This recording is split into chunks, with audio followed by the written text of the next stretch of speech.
Bismillahirrahmanirrahim. Assalamualaikum warahmatullahi wabarakatuh. Kita bertemu kembali momen yang sejuk ini dengan bertema apa itu makna dan arti pada dosa. Bismillahirrahmanirrahim. Alhamdulillah alamin. Nawaitu at-ta'allum wa ta'lim wa tadhakkur wa tadhkir wal nafa wal intifa wal ifadah wal istifadah wal hassa ala at-tamassuk bi kitabillah wa sunnati rasulih wa du'a ila al-huda wa dalala ala al-khair wa ibtigha wajhillah wa mardaihi wa thawabih subhanahu wa ta'ala. Allahumma zidni ilma warzuqni fahma. Allahumma faqihni fid din wa 'allimni ta'wil. Bismillah walhamdulillah wassalatu wassalamu ala rasulillah wa ala alihi wa sahbihi wa wala, amma ba'd.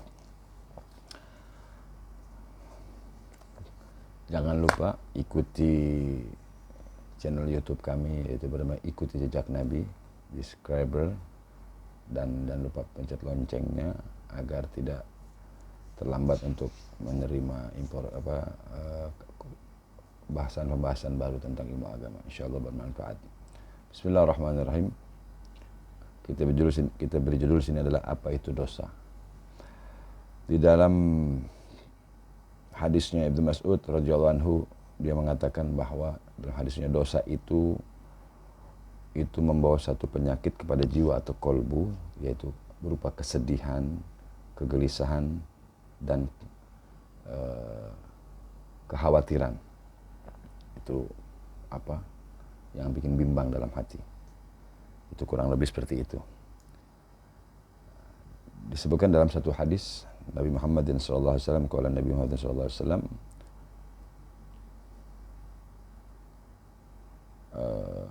dari sahabat Nabi Wisbah bin Ma'bad radhiyallahu anhu, dia berkata, aku mendatangi Nabi Muhammad sallallahu alaihi wasallam. Beliau Nabi Muhammad sallallahu alaihi wasallam berkata kepadanya, engkau datang untuk bertanya tentang kebaikan? Aku menjawab, ya Rasulullah. Lalu beliau Nabi Muhammad SAW bersabda, mintalah petunjuk atau fatwa kepada hatimu, karena kebaikan itu adalah sesuatu yang membawa jiwa dan hatimu merasa tenang. Sedangkan kejelekan atau dosa itu adalah sesuatu yang meresahkan jiwa dan membimbangkan dada, artinya hati, meskipun manusia telah berulang kali memberi nasihat fatwa kepadamu. Diriwayatkan oleh Imam Ahmad, Ad-Darimi, dan Muslim. Artinya di sini Nabi menyebutkan bahwa mendefinisikan daripada maksud daripada dosa. Jadi yang membimbangkanmu, yang merasakan jiwa, itulah dosa. Dan yang membuat tenang, itu berarti kita dalam kondisi tenang. Allahumma shalli ala sayyidina Muhammad wa ala sayyidina Muhammad. Kemudian dalam hadis lain dari Sayyidina Nawas bin Sam'an radhiyallahu anhu, Nabi Muhammad SAW bersabda, kebaikan itu adalah akhlak yang baik. Kejelekan atau dosa itu adalah sesuatu yang meresahkan jiwamu, dan engkau benci apabila manusia mengetahuinya. Nabi mendefinisikan seperti itu dalam hadis Imam Muslim. Kemudian di hadis lain diriwayatkan dari Al-Imam Ahmad an Abi Usama radhiyallahu anhu, sa'ala rajul an-Nabi sallallahu alaihi wasallam, faqal, datang seorang laki kepada Nabi dan bertanya, apa itu dosa? Maka Nabi menjawab, bila sesuatu yang menggelisahkan hatimu, maka tinggalkan itu, dosa itu yang membuat gelisah. Maka Nabi menjawab, maka sahabat itu bertanya lagi, qal famal iman. Nah, kemudian Nabi menjawab, kemudian laki-laki itu bertanya kepada Nabi, bertanya lagi, apa itu yang maksud iman? Kemudian Nabi menjawab, sallallahu alaihi wasallam, Muhammad, jika kejelekanmu atau perbuatan dosamu menggelisahkanmu, dan kebaikanmu, perbuatan baik menggembirakanmu, berarti engkau mukmin. Imam Ahmad. Jadi orang mukmin itu Bila ada rasa gelisah, berarti ada perbuatan dari dosa kita atau kesalahan kita. Dan bila mana kita merasa gembira, itu berarti dari amal kebaikan kita, beramal baik. Itu disebut mukmin. Kemudian di sini Allah memerintahkan, dari sebut dalam Al-Quran bahwa Allah memerintahkan kepada hamba-hambanya untuk meninggalkan dosa yang zahir maupun yang tersembunyi, yaitu dosa dari jawareh, dari perbuatan secara fisik, maupun dosa batin, dosa kolbu. Itu dosa ada dua. Nah, itu ada kitab sendiri, nanti kita bahas. Kurang lebih ada disebut 700 dosa, termasuk dosa batin, dosa hati. Baik, bismillahirrahmanirrahim. Allah berfirman, dan tinggalkan dosa yang terlihat maupun yang tersembunyi. Sungguh orang-orang yang memberikan perbuatan dosa kelak akan diberi balasan sesuai dengan apa yang mereka kerjakan. Surat Al-An'am ayat 120. Intinya dalam ini adalah dosa, bahwa dosa atau kedurhakaan atau maksiat berdampak pada hati yang menolak dan gelap dari kebenaran, tertutup dari kebenaran, serta berani melakukan satu perbuatan kezaliman maupun permusuhan dan kedurhakaan atau berdosa. Adalah dosa-dosa dan maksiat yang menorehkan luka di dalam hati dan mempengaruhinya. Ya, dalam artinya dengan luka tadi, ya kan, luka itu kan terasa sakit ya. Cuman di sini dijabarkan sebagaimana luka yang menorehkan luka pada sebuah benda. Ya, artinya tubuh ya. Tergores secara fisik itu kan sakit. Hanya sakitnya terlihat, dirasakan, tapi ini kolbu. Rasanya dalam hati, kesumpukan, kegelisahan, kebingungan, khawatir, was-was yang kita rasakan dalam hati, dalam perbuatan dosa tadi yang kita lakukan. Maka orang bijak itu harus waspada terhadap konsekuensi dari dosa. Ya, kita harus hati-hati, jangan kita harus, makanya kita harus betul-betul memperhatikan dari keseharian kita. Makanya kita perlu belajar. Orang bijak harus waspada terhadap konsekuensi dari dosa tersebut, karena api mereka berada di bawah abu. Dan tidak ada kebaikan di dunia. Jadi tidak ada kebaikan di dunia jika di hati memiliki jalan yang terbuka untuk mendapatkan dosa. Jadi kalau masih kita berdosa, nggak ada jalan kebaikan udah. Kebaikan tidak terdapat pada dirinya. Makanya seperti saya sebut sebelumnya, dalam menilai satu kehidupan atau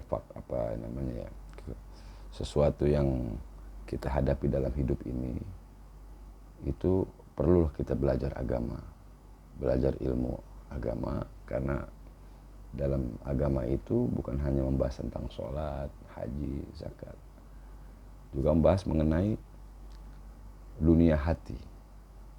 Dunia hati. Jadi hati ini ada keterkaitan dengan kehidupan beragama. Disitulah makanya Islam mengajarkan bagaimana hati, bagaimana kerja hati. Jadi antara hati itu kan tempatnya iman, tempatnya yang tersembunyi ya, artinya sesuatu di dalam dada. Sedangkan perbuatan dosa itu di luar. Jadi orang menganggap sesuatu dosa itu hanya di luar. Dosa zina, dosa tidak puasa, atau dosa mencuri, meminum khamr. Tapi yang terpenting, yang paling penting adalah dalam kolbu. Nah, kolbu itu kita adalah tempat kita merasakan dalam hidup ini. Jadi itu memang kuncinya, yang pernah saya sebut dalam satu hadis lain, bahwa dalam Nabi menyebutkan kurang lebih dengan makna bahwa ada segumpal daging itu, yaitu hati maksudnya, bila mana dia itu baik, hatinya baik, maka seluruh anggota tubuh itu akan baik. Salat jasadul kullu, seluruh anggota tubuhnya akan baik. Tapi bila mana hati ini rusak atau jelek, maka semuanya anggota tubuh akan jelek. Kurang lebih seperti itu. Baik, kita lanjutkan. Nah, makna ayat di atas yakni tinggalkan semua dosa karena dosa itu tidak terlepas dari salah satu dari dua aspek ini.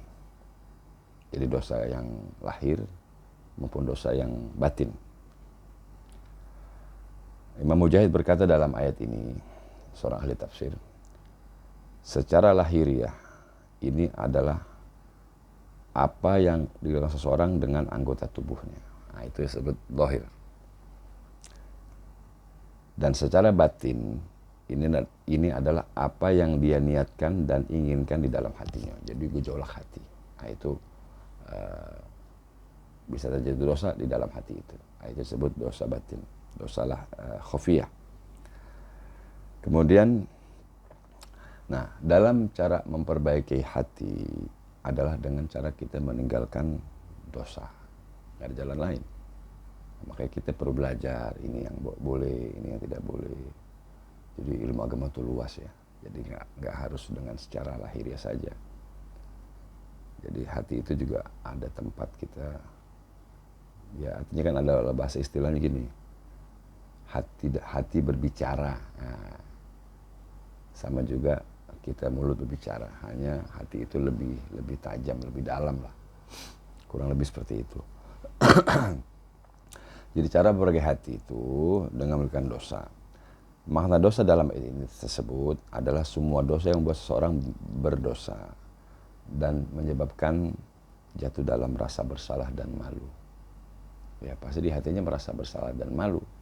Nggak ada orang berdosa nggak malu. Jadi kalau iya kita kan nggak malu ya lucu ya, pasti malu lah. Itu dalam hati ya yang dimaksud. Baik dalam hal-hal yang berkaitan dengan hak Allah, artinya hak Allah itu kewajiban kita sholat, kewajiban kita puasa, kewajiban kita berzakat, kewajiban kita berkhusyuk dalam sholat, kita menjauhkan dari penyakit hasud, penyakit iri, itu. Tapi ini disebutkan dosa atau berkaitan dengan hak Allah maupun hak hambanya. Jadi hak hamba kan banyak ya, mengambil hak orang lain, mengganggu tetangga, menghasut, menggibah, itu kan hak orang lain. Jadi ada dosa yang memang langsung dengan Allah Ta'ala, ada dosa yang berkaitan dengan manusia.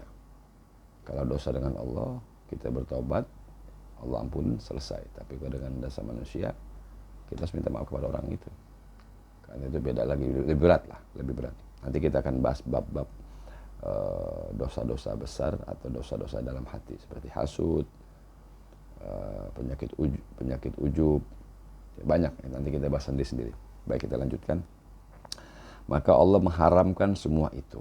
Allah mengharamkan baik secara sembunyi-sembunyi maupun terang-terangan. Banyak orang yang tidak menyadari akan banyaknya dosa. Jadi nggak sadar kalau dia itu banyak dosa. Dia mungkin kalau dosa yang lahiriah jelas ya.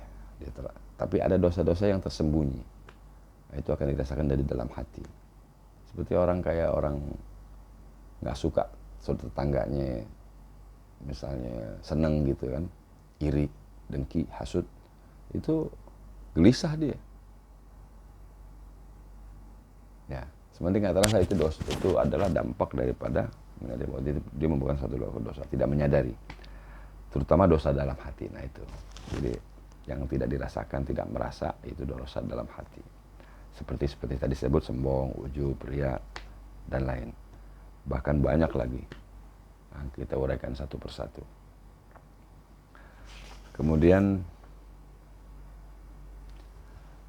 hanya dia tidak menyadarinya dan tidak bisa merasakannya disebabkan oleh ketidaktahuan atau kurangnya pengetahuan ilmu agama dan kurangnya wawasan dalam ilmu agama ya.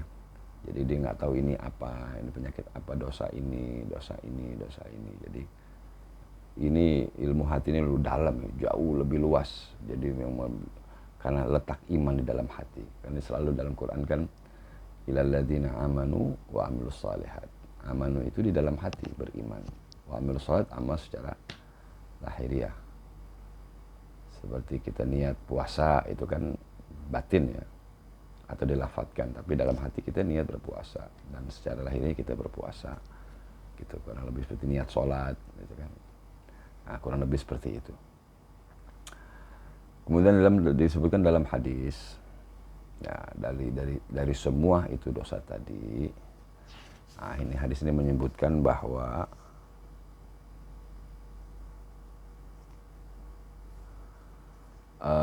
Nabi disebutkan dalam satu hadis dalam riwayat Imam Muslim dan Imam Bukhari, diriwayatkan dari Abu Hurairah radhiyallahu anhu bahwa Nabi Muhammad SAW bersabda, tidaklah seseorang muslim itu ditimpa musibah, baik berupa rasa lelah, rasa sakit, rasa khawatir, rasa sedih, atau gangguan fisik, atau rasa gelisah, sampai pun duri yang melukainya, melainkan dengannya Allah akan mengampuni dosa-dosanya. Nah, ini hadis menyebutkan semua yang tadi disebutkan dari 7 yang dirasakan oleh seorang mukmin itu sebagai pengampunan dan penghapusan dosa yang kita lakukan. Nah, itu yang pertama itu kan musibah. Ini ada 7, diantaranya rasa lelah atau nasab. Nah, lelah itu dalam makna ta'ab, ditimpa musibah baik berupa rasa lelah, yaitu lelah rasa sakit yang panjang. Lelah ya kan, orang kalau sakit sudah bertahun itu lelah, ya Allah lelah. Nah, itu pengampunan, rasa lelah disebut namanya an-nasab. Kemudian lelah dalam mencari nafkah, mengurus anak, lelah ya, mendidik anak, mendidik istri, itu perlu luar biasa ya, pasti lelah. Itu juga sebagai pengampunan yang sifatnya positif dan kebaikan. Lelah dalam segala hal, banyak kalau kita jabarkan lelah dalam hidup ini. Apapun yang kita lakukan yang itu yang menjadikan kebaikan dan lelah, lelah itulah akan menjadi pengampunan dari dosa-dosa kita. Kemudian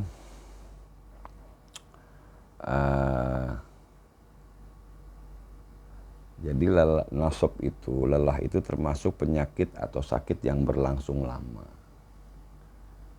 atau rasa sakit yang mempengaruhi tubuh akibat macam-macam penyakit. Kan banyak ya penyakit berat, seperti penyakit yang kita rasakan yang harus berobat seumur hidup, atau penyakit banyak ya, kita udah tahu lah soal itu. Jadi itu sebagai pengampunan dari Allah Ta'ala, itu disebut namanya an-nasab. Kemudian wasani al-alim al-lazim was-safam wal-da'im ala ma yafham an-nihaya. Rasa sakit yang permanen, penyakit yang permanen yang menganggap ini sebagai sudah akhir. Misalnya penyakit-penyakit yang sudah diponis bakal mati. Insya Allah kita sangka baik pada Allah sebagai ampunan, insya Allah. Semoga saudara kami yang ada di Indonesia yang sakit, saya doakan mereka sembuh, sehat walafiat, kembali seperti biasa, diberikan kesempatan untuk sehat kembali sehingga lebih dekat kepada Allah Ta'ala. Amin, insya Allah. Baik, kita lanjutkan. Nah, di sini sebutkan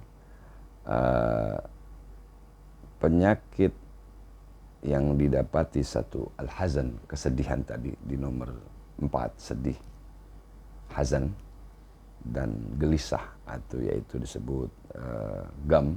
Jadi hazan wal gham itu keduanya penyakit batin.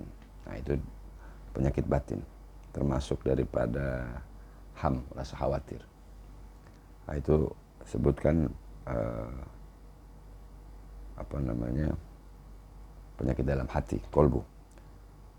Sedangkan Ibnu Hajar berkata al-adha ini gangguan secara fisik ya, gangguan ya, dibisikkan oleh Ibnu Hajar radhiyallahu anhu bahwa gangguan adalah segala sesuatu yang tidak disukai oleh jiwa. Ini lebih umum dari semuanya. Jadi semua yang tadi bab tadi ini lebih umum, lebih jelas. Jadi kita disakiti, diganggu tetangga, luka fisik ya, atau apalah yang sifatnya mengganggu. Bisa mengganggu lahir, bisa mengganggu batin. Ya, menyakiti, mencaci maki, menghina, merendahkan. Nah, itu gangguan. Nah, itu kurang lebih seperti itu. Nah, Contoh dalam Al-Quran disebutkan dalam surat Al-Imran ayat 186 Allah berfirman, kamu pasti akan diuji dengan hartamu, ya kan, dan dirimu. Harta dan dirimu akan diuji oleh Allah Ta'ala. Dan pasti kamu akan mendengar banyak hal yang sangat menyakitkan hati dari orang-orang yang diberi kitab sebelum kamu dan dari orang-orang musyrik. Jadi menyakitkan hati. Itu yang saya bilang tadi. Kemudian di ayat yang lain, di surat Al-Ahzab ayat 58, Allah berfirman, dan orang-orang yang menyakiti orang-orang mukmin laki-laki dan perempuan tanpa ada kesalahan yang mereka perbuat. Mereka ada kesalahan dan mereka disakiti. Nah, itu sebagai pengampunan. Sebagai yang secara fisik ya. Kemudian, ini sedikit saya tambahkan makna al-ham atau al-hazan itu sama. Jadi al-hazan itu kesedihan ya, menunjukkan kekasaran dalam hati, apa kegelis, apa ya, sedih itu sedih ya, ditinggal yang dicintai, hal-hal yang tiba-tiba dalam hati itu berat, sedih. Nah itu kurang lebih al-hazan. Itu juga sebagai pengampunan juga. Baik, kita lanjutkan. Al-Imam Nawawi berkata, al-ham wal gham wal hazan min waddi wahid. Jadi penyakit kecemasan, rasa gelisah, rasa kesedihan, jadi al-ham wal gham wal hazan itu dari satu tempat yang sama. Jadi satu tempat, dari satu pusat yang sama. Ma wahiyya ma yusibul galab minal alam min fawati mahbub. Nah, dan adalah rasa sakit yang menimpa hati karena kehilangan orang-orang yang dicintai. Tetapi rasa gelisah lebih parah. Jadi al-ham atau al-gham lebih berat daripada kesedihan atau hazan, dan kesedihan lebih mudah.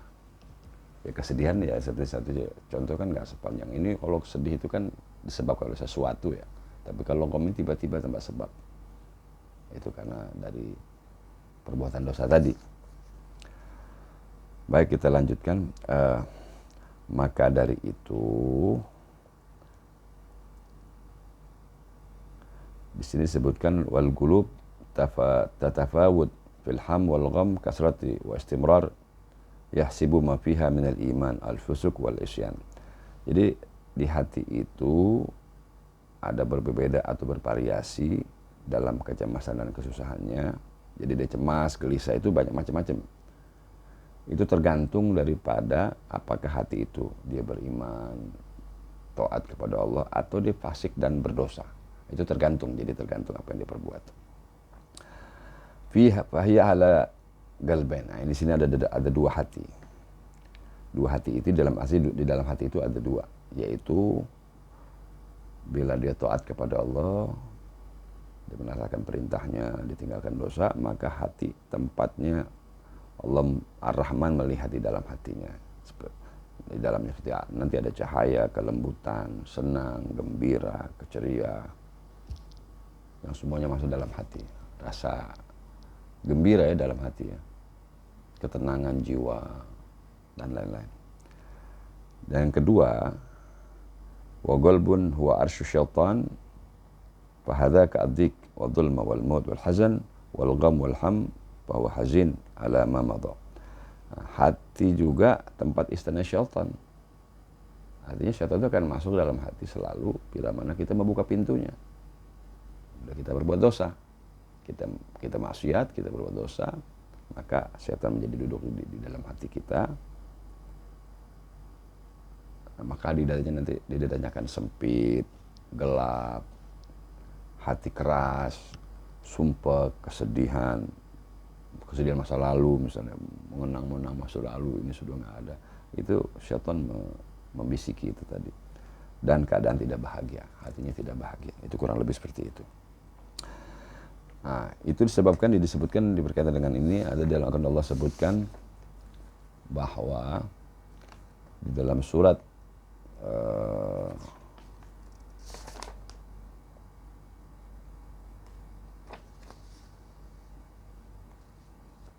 Di dalam Quran disebutkan bahwa sungguh manusia diciptakan bersifat suka mengeluh.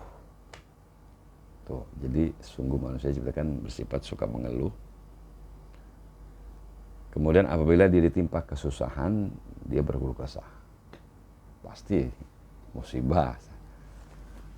Kan ada hadis disebutkan kalau nggak salah, jadi di situ diceritakan bahwa Nabi bila mendapatkan sesuatu yang tidak disukai, maka Nabi berkata, Alhamdulillah ala kulli hal, Rabbi a'udzubika min hali ahli nar. Alhamdulillah ala kulli hal. Ya Allah, alhamdulillah dalam segala keadaan, dan aku berlindung dari panasnya hawa ahli neraka. Kan namanya orang nggak suka pasti sedih, marah, galau dan lain-lain. Kemudian Allah di dalam ayat selanjutnya, dan apabila mendapatkan kebaikan harta, dia jadi kikir. Kebaikan harta dan dia menjadi kikir. Jadi dimaksud dalam ayat ini ialah ia mencintai apa yang menyenangkannya dan lari dari apa yang dibencinya. Jadi maunya senang terus sudah, nggak maunya untung terus lah, nggak mau rugi. Rugi nggak dikabur. Jadi mencintai apa yang menyenangkan dirinya dan lari kabur dari apa yang dia benci. Makanya kalau kita mendapatkan Nabi itu, bila mendapatkan sesuatu yang mengembirakan hatinya, yang bagus, maka Nabi mengucapkan Alhamdulillahilladzi bi ni'matihi wa tatimmus shalihat. Itu kalau kita mendapatkan sesuatu gembira. Ya Allah, alhamdulillah atas nikmat. Dengan nikmat Allah dan semua Allah menyempurnakan semua kenikmatannya. Itu.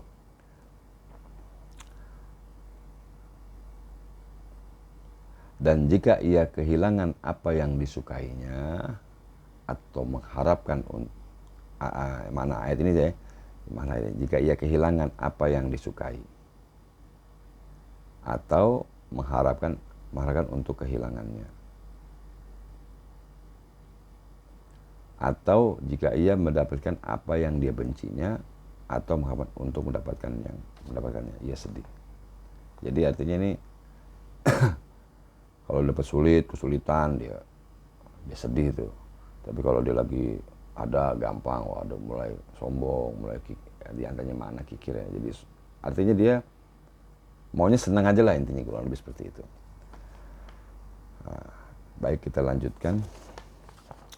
Wa fi hadzal hadis disebutkan oleh Syekh Izzuddin. Jadi Syekh Izzuddin bin Abdul Salam menjelaskan dalam hadis ini, dalam hadis yang tadi ya, mengenai 7 kegelisahan musibah tadi, bahwa sebagian orang jahil atau orang bodoh menyangka bahwa orang yang tertimpa musibah akan mendapatkan pahala. Nah, ini yang mesti dijelaskan. Jadi sebagian orang jahil menyangka bahwa orang yang tertimpa musibah akan mendapatkan pahala. Ini adalah kekeliruan, kata beliau. Kekeliruan yang sangat besar. Karena pahala atau siksa atau azab itu adalah tergantung dari amal perbuatan dia. Dari amal perbuatannya. Sedangkan musibah tidak termasuk di dalamnya untuk pahala. Akan tetapi pahala itu adalah atas kesabaran dan keridhaan yang tertimpa 7 musibah tadi diantaranya. Jadi pahalanya itu didapat dari dia saat mendapat musibah, sakit, lelah, galau, dia sabar, kemudian dia ridho, nah itu ada pahalanya. Nggak ridho, ya Allah murka. Karena ada kalau nggak salah ada hadis qudsi itu. Jika dalam hadis qudsi itu Imam Syafi'i menjelaskan bahwa jika kamu dengan atas kebesaran dan kekuasaanku, bila engkau ridho atas qadhaku, ketentuan Allah, kita ridha nih, menerima, ya Allah ya terima, maka Allah akan menenangkan hati dan jiwa. Jadi badannya sehat, pikirannya tenang, hatinya pun tenang. Itu dari Allah. Kalau dengan itu dia kan marah-marah, nggak terima. Nah, maka kata diskusi itu, bila mana dia tidak ridha, jadi yang pertama tadi, kalau dia ridha, maka Allah akan merehatkan, menenangkan hati dan jiwanya.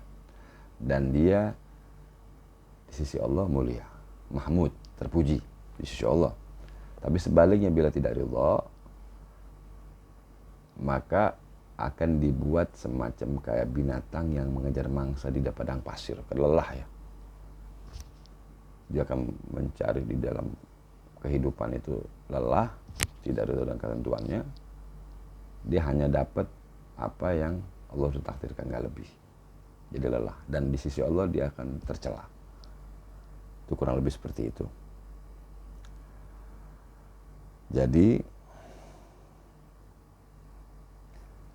itu kata Imam Syekh Izzuddin Abdul Salam. Kemudian di akhir kutipan pembahasan saya ini adalah dari Ibnu Abbas. Di dalam surat Ibnu Abbas mengatakan dalam menafsirkan ayat ini, surat Asy-Syura ayat 30, Allah berfirman, dan musibah apapun yang menimpa kamu adalah disebabkan oleh perbuatan tanganmu sendiri, yaitu dosa, dan Allah maafkan banyak dari kesalahan-kesalahanmu. Nah, Imam Ibn Abbas berkata, qala ju'alul mu'minin ala uqubatihim bidzunubihim wa la yakhuduna biha bil akhirah. Imam Abbas berkata tentang ayat ini, orang-orang yang beriman itu dipercepat siksa mereka di dunia karena dari sebab dosa-dosa mereka, dan mereka tidak lagi dibebankan siksaan lagi di akhirat.